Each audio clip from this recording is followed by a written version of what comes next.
Hey everyone, and welcome back. Ready to go a little deeper today. Always. What are we diving into? We're tackling cybersecurity teams today, and more specifically, we're going to unpack all there is to know about the blue team. Excellent choice. We've got some cool descriptions here, training materials, even some analysis comparing different types of cybersecurity teams could be a fun one. Sounds good to me. Let's do it. So blue team, huh? They're like the protectors of the internet, right? That's a great way to put it. I mean, think about it. Every time you log onto your bank account or buy something online, teams like the Blue Team are working hard behind the scenes to make sure everything stays safe and secure. Well, but like, what does that actually look like? What do they actually DO all day? So, one of the most important things the Blue Team does is called risk assessment.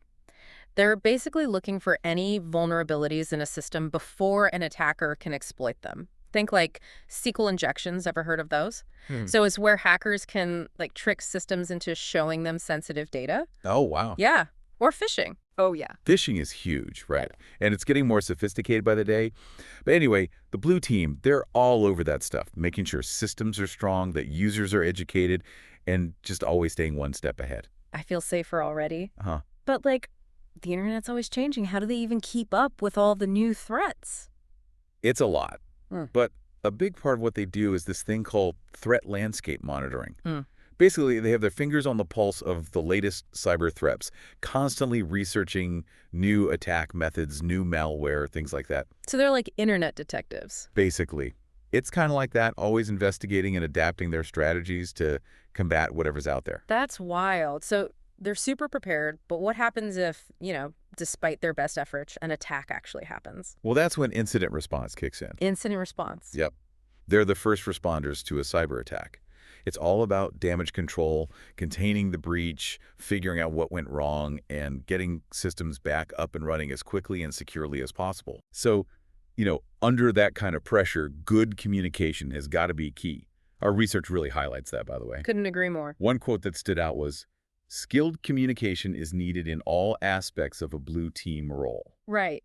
You've got to be able to explain complex technical issues clearly and concisely, sometimes to people who aren't as tech savvy.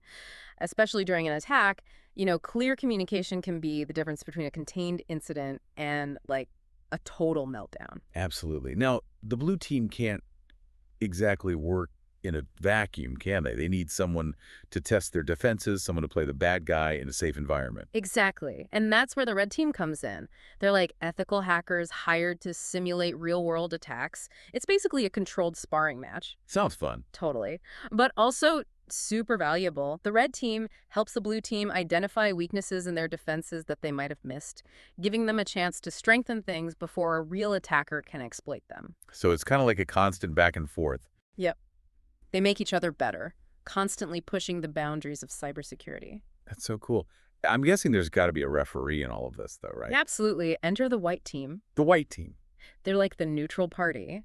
Think of them as the judges in a cybersecurity competition, setting the rules, making sure everything's fair, and then evaluating how everything went, providing an objective assessment. Ah, that makes sense. So they're observing the whole sparring match. Exactly. They want to see what worked well, what didn't work, and ultimately how to improve the overall security posture. Wow, this is fascinating stuff. So we've got the blue team defending, the red team attacking, and the white team making sure everything's by the book. It's like a whole cybersecurity ecosystem. That's a great way to put it. And it highlights how important teamwork and collaboration are in this field. Couldn't agree more. It really makes you appreciate all the work that goes on behind the scenes to keep our digital lives safe. Totally. So to all our listeners out there, next time you're online, remember that there are teams of dedicated people working tirelessly to protect you.